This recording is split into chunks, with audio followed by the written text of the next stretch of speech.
Okay, let's talk about The Silent Patient. This is that psychological thriller that just blew up back in 2019. And you know what? It's still all over the bestseller lists. So today, we're going to dig in and really unpack what makes this book so ridiculously addictive. And by the end, you'll know if this should be the very next book you pick up. So, here's how it all kicks off. It starts with one single, brutal act.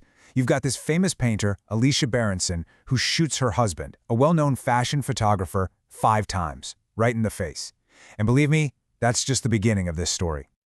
But you know, the gunshots, they're not even the most chilling part of this whole thing. Nope, it's what happens after. Alicia goes completely, totally silent. She just stops talking, refuses to speak a single word. And that is the hook, the central mystery that just grabs you and won't let go. Right, so after this shocking crime, this mystery of her silence, what happens? Well, Alicia gets sent to a secure psychiatric hospital called The Grove. And it's there that she basically becomes this enigma. Everyone just knows her as the silent patient. And this sets up the 2 massive questions that are going to drive this whole story.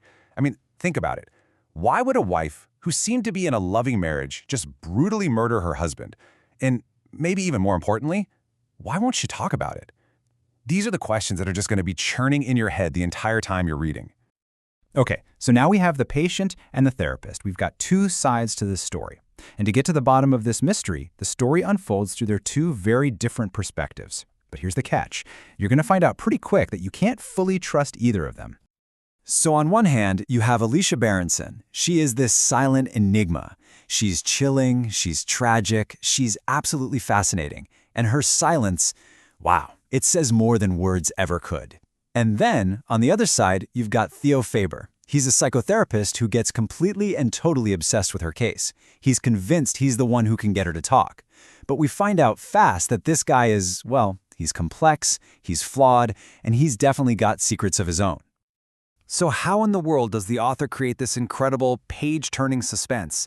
Well, it's all about these deep psychological layers, these mind games. And it's also about the really clever way the story is put together. So let's break down exactly how it works.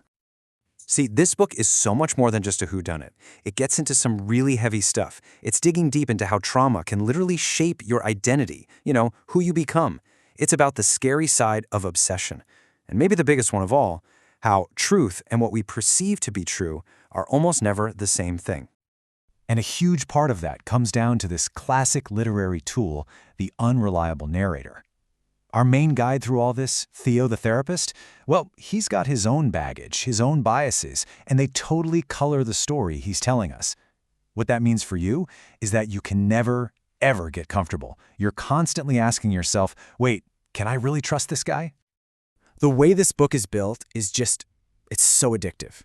The chapters are super short and punchy, and they keep jumping back and forth between 2 timelines.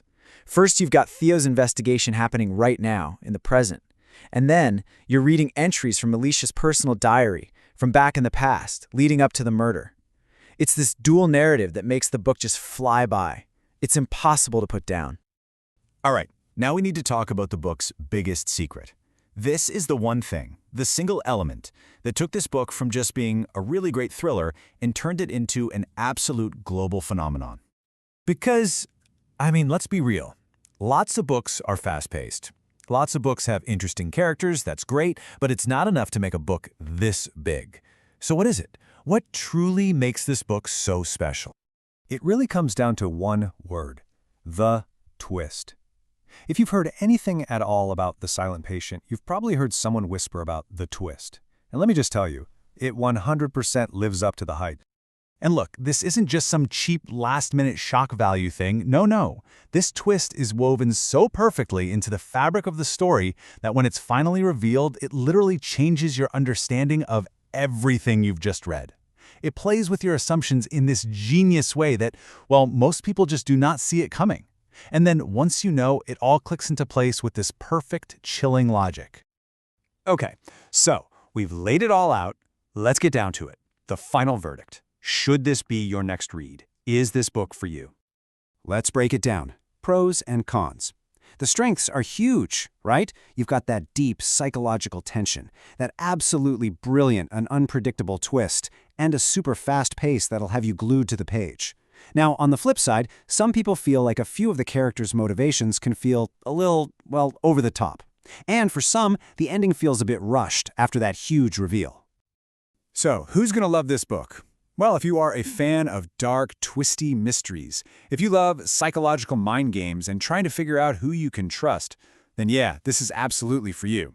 And hey, if you love the what is even happening feeling you got from books like Gone Girl or movies like Shutter Island, then trust me, you are going to be right at home here. And so it all comes back to where we started. It all circles back to Alicia and her shocking silence.